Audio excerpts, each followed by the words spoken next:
আমি আজ আপনাদের দেখাতে চলেছি কিভাবে ইন্ডাকশন কিংবা গ্যাস ওভেনে আপনারা বাড়িতে থাকা সহজ উপকরণ দিয়ে বানিয়ে নিতে পারবেন সুন্দর সল্টি কুকিজ। তাহলে দেখতে থাকুন আজকের রেসিপি।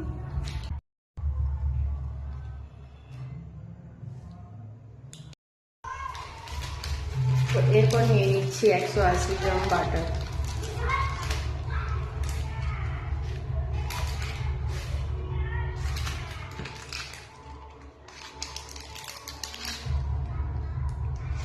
বাটারটা আগে থেকেই আমি নর্মালি বের করে রেখেছিলাম যাতে এটাতে কাজ করতে সুবিধা হয়। ভালো করে মেশাতে থাকতে হবে যতক্ষণ না এটা সুগারটা বাটারের সাথে ভালোভাবে মেল্ট হয়ে যাবে। এটাকে আমি জাস্ট 3 মিনিট মতো ফ্রিজ দিয়ে ভালো করে মিক্স করে নিয়েছি। এখন এটা ভালোভাবে মিক্স হয়ে গিয়েছে চিনির সাথে বাটার। এবার এটাতে আমি অ্যাড করে নিচ্ছি ময়দা।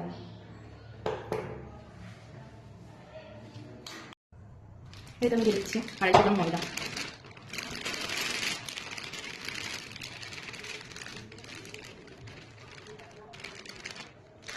আমার 250 গ্রাম ময়দা অ্যাড করা হয়ে গিয়েছে।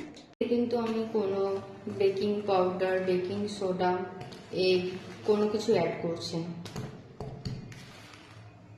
খুবই সিম্পল রেসিপি, আপনারা বাড়িতে খুব সহজেই বানিয়ে নিতে পারবেন।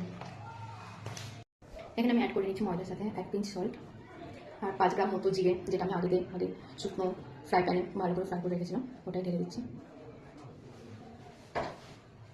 সেটা আমি একটু মিক্স করবো। আমি কুকিজের জন্য সল্ট একটু কম রেখেছি, কারণ আমার ইউজ করা বাটারে সেটা অলরেডি সল্টেড ছিল, সেই কারণেই আমি সল্টটা একটু কম দিয়েছি। আপনারা যদি আনসল্টেড বাটার ইউজ করেন সেই কারণে 2 পিঞ্চ রাখতেই পারেন সল্ট, কোনো অসুবিধা হবে না। এবার আমি ডোটা মাখার জন্য হাত ইউজ করছি। হাত দিয়ে ডোটা এবার একটু ভালো করে মেখে নিচ্ছি।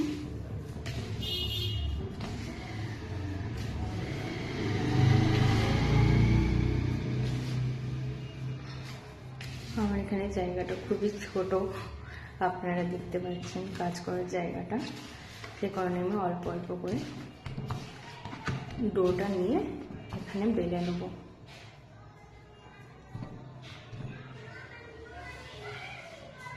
একটু ময়দা ডাস্ট করে নিচ্ছি।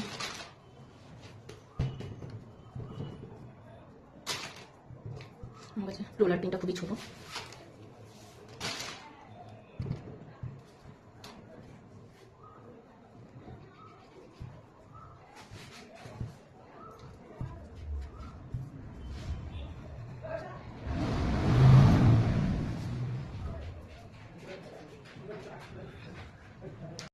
আমার ডালা অলরেডি কমপ্লিট। এবার আমি বাড়িতে থাকা একটা নাইফ দিয়ে এটা জাস্ট 4 কোণা করে কেটে নেব।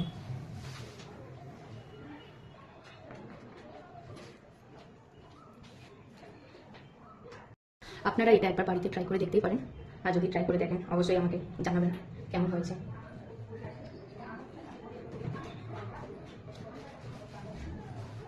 এখানে আমি নিয়েছি নর্মাল একটা সাদা পেপার, যেটা স্টিলের প্লেটটার উপর নিয়েছি। নর্মাল একটা সাদা পেপার, এটা স্টিলের প্লেটটার উপর আমি বসে নিলাম। এবার এই কুকিজগুলো আমি একটা করে এর উপরে অ্যারেঞ্জ করে নেব। আপনারা চাইলে কুকিজের ডোটা বানিয়ে কিছুদিন ফ্রিজে রেখে দিতে পারেন, তারপর যখন ইচ্ছে ফ্রিজ থেকে বের করে এরকম গরম গরম কুকিজ বানিয়ে পরিবেশন করতে পারেন। এবার আমি ফ্রাই প্যানটাকে আগে থেকে প্রিহিট করে নেব। এটা একটু গরম হয়ে গেলে তারপর আমি এটা কিছুক্ষণ প্রিহিট করার পর আমি ইন্ডাকশনের একেবারে লো হিটে রেখে দিচ্ছি। এটা একেবারে লোতে বেকিং হবে। এবার আমি দিয়ে দিচ্ছি কুকিজটা, ঢাকনা অন করে রাখছি। এবার এটা প্রায় 20-25 মিনিট পর আমি চেক করবো। এই যে হয়ে গিয়েছে।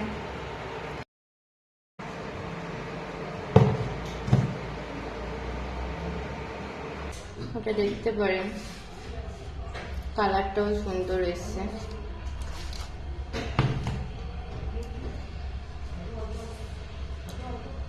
ক্রিসপিনেসও ঠিকঠাক আছে।